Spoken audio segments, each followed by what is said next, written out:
الم نخلقکم من ماء مہین، کیا ہم نے تمہیں ایک حقیر پانی سے پیدا نہیں کیا، ایک منی کے قطرے سے، اور وہ اتنا حقیر ہے کہ عام گفتگو میں اس کا ذکر کرنا بھی انسان پسند نہیں کرتا، اتنی حقارت سے اسے سمجھا جاتا ہے۔ جسم سے نکل جائے تو غسل فرض ہو جاتا ہے، کپڑے دھونے ضروری ہو جاتے ہیں، اس سے جان چھڑانا ضروری ہو جاتا ہے۔ اسی کے اندر اللہ تعالیٰ نے انسان کی اوقات رکھ دی ہے کہ انسان کبھی اپنی پیدائش کے اوپر غور کرے تو کبھی اس کے اندر اکڑ نہیں آ سکتی۔ اور دیکھ لیں کوئی دنیا کا بڑے سے بڑا انسان، اس کی پیدائش ہوئی اسی طریقے سے۔ ایک حضرت عیسیٰ علیہ السلام اور حضرت آدم علیہ السلام کی ایکسیپشن ملتی ہے نا، ادروائز بڑے سے بڑا کوئی پیغمبر ہو، بڑے سے بڑا کوئی فلاسفر ہو، بڑے سے بڑا کوئی جو ہے وہ سائنٹسٹ ہو، وہ پیدا اسی طریقے سے ہوا ہے، ایک حقیر بے قدر پانی سے۔ تو اللہ فرماتا ہے کیا تمہیں ہم نے اس حقیر پانی سے پیدا نہیں کیا؟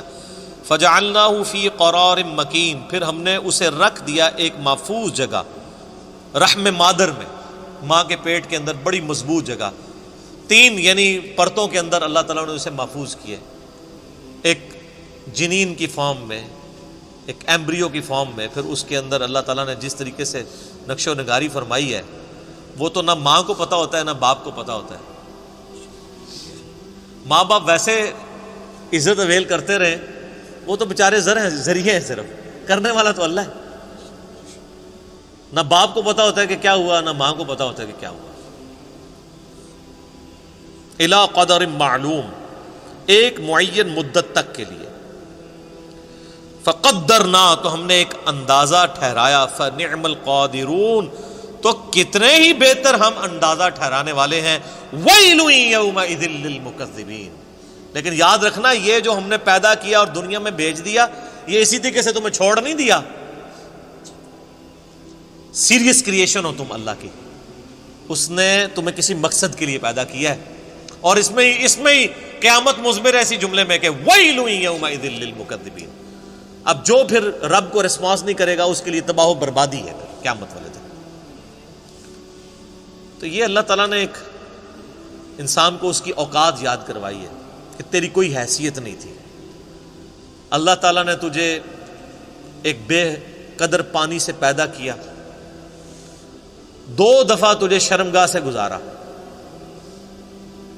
اس کے بعد پوری زندگی انسان پخانے اور بدبو کا بوجھ اٹھائے پھرتا ہے، جب تک باہر نہ نکال لے اسے سکون نہیں آتا، اور باہر وہ سب کے سامنے نکال بھی نہیں سکتا، پردے میں جانا پڑتا ہے، اور مرنے کے بعد گل سڑ کے ہڈیاں بن جائیں گی۔ یہ اس کی پوری اوقات ہے۔ کئی ایک بزرگوں کے بارے میں یہ واقعہ آتا ہے، ایون عمر بن عبدالعزیز کے بارے میں بھی آتا ہے کہ وہ ایک دفعہ اکڑ کے چل رہے تھے خلیفہ بننے سے پہلے، بڑی شانہ زندگی تھی ان کی۔ تو طاؤس تابعی تھے رحمہ اللہ تعالی، جو ابن عباس کے شاگرد ہیں۔ تو انہوں نے عمر بن عبدالعزیز کو جب اکڑ کے چلتے ہوئے دیکھا نا، یہ امام غزالی نے بھی مکاشفۃ القلوب کے اندر نقل کیا ہے، تو انہوں نے عمر بن عبدالعزیز کو مخاطب کر کے کہا کہ ایسے شخص کو زمین پہ اکڑنے کی کوئی اختیار حاصل نہیں ہونا چاہیے، اس کی کوئی حیثیت نہیں کہ زمین میں اکڑ کے چلے، کہ جو ایک منی کے ناپاک قطرے سے پیدا ہوا ہے اور 2 دفعہ شرمگاہ سے گزارا گیا ہے، اور اپنے پیٹ میں پخانے کا بوجھ اٹھائے پھرتا ہے، اور مرنے کے بعد گل سڑ کے ایک مردہ ہوگا۔ وہ دیکھ لینا فوراً بو پڑنا شروع ہو جاتی ہے، تھوڑی سی لاش کو ڈیلے کرتے ہیں۔ عمر بن عبدالعزیز نے جب یہ بات سنی تو فوراً عاجزی کے ساتھ چلنا شروع ہو گئے، اور ساتھ فرماتے جاتے تھے کہ طاؤس نے مجھے جو نصیحت کی ہے نا، میرے ایک ایک جوڑ کے اوپر اس نے ایسی ضرب لگائی ہے کہ میں نے اس ضرب کو محسوس کیا۔ لیکن یہ وہی ضرب محسوس کرتا ہے جس کے اندر وہ ایکسیپٹیبلٹی کا مادہ موجود ہو، ورنہ کوئی ڈھیٹ ہو نا، اس کے اوپر سے پورا قرآن بھی گزار دیں اسے کوئی فرق نہیں پڑتا۔ نصیحت والے کے لیے ایک جملہ بھی کافی ہوتا ہے۔ اسی طرح کا واقعہ حجاج ابن یوسف کے بارے میں ملتا ہے۔ کہ وہ بھی بڑا اکڑ کے چل رہا تھا اور طاؤس تابی گزر رہے تھے تو پیچھے سے کسی نے اناؤنسمنٹ کی کہ ابھی راستہ چھوڑ دو، گورنر حجاز آ رہے ہیں۔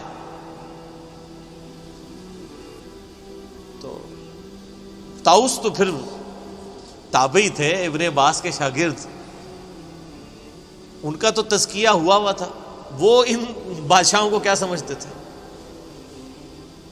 حالانکہ سینکڑوں صحابہ کا قاتل ہے حجاج ابن یوسف، اتنا ظالم شخص تھا۔ امام ترمذی نے جامع ترمذی میں اس کے بارے میں لکھا ہے کہ 1,20,000 لوگ ہیں جس کو اس نے اپنے سامنے قتل کروایا باندھ کے، بے گناہ۔ لیکن جو اللہ والے ہوتے ہیں وہ پھر ان چیزوں کو خاطر میں نہیں لاتے۔ تو حضرت طاؤس نہیں ہٹے تو حجاج حیران ہوا کہ یہ کون سا بندہ ہے۔ ان کے پاس آگے کھڑا ہوا اور کہا کہ تم مجھے جانتے نہیں ہو؟ ان کا میں بڑی اچھی طریقے سے جانتا ہوں، تم ایک ناپاک قطرے کی پیدائش ہو، ایک دفعہ اپنے باپ کی شرمگاہ سے نکلے، دوسری دفعہ اپنی ماں کی شرمگاہ سے نکلے، اور تمہارے پیٹ میں اس وقت پخانے اور بدبو کو تم اٹھائے پھرتے ہو سب کے سامنے، سب کو پتہ ہے، یہ وہ حقائق ہیں جس سے کوئی انکار نہیں کر سکتا، اور مرنے کے بعد تم گل سڑ کے ایک مردے کی فارم میں پڑے ہوگے، میں بڑے اچھے طریقے سے تمہیں جانتا ہوں۔ وہ یہ سمجھ رہے تھے کہ یہ کہے گا کہ تم جو آل امیہ کے جو اتنے بڑے گورنر ہو، انہوں نے کہا میں بڑے اچھے طریقے سے جانتا ہوں۔ تو جس طرح حضرت ابراہیم علیہ السلام کی گفتگو سن کے وہ بادشاہ جو ہے ششدر رہ گیا تھا نا، اسے کوئی بات ہی نہیں آئی تھی، حجاج ابن یوسف کی بھی زبان بند ہو گئی کہ اس طریقے سے بھی مجھے کوئی جواب دے سکتا ہے، اور وہ خاموش ہو کے وہاں سے چلا گیا۔ سر ان لوگوں کی تربیت قرآن سے ہوئی ہوئی تھی، یہ جو جملے بولا کرتے تھے نا وہ قرآن سے ہی بولا کرتے تھے نا، قرآن یہی تو بات کر رہا ہے۔ ہمیں واقعات یاد رہتے ہیں لیکن قرآن تو ہم نے پڑھنا نہیں ہوتا، قرآن یہی تو بات کر رہا ہے۔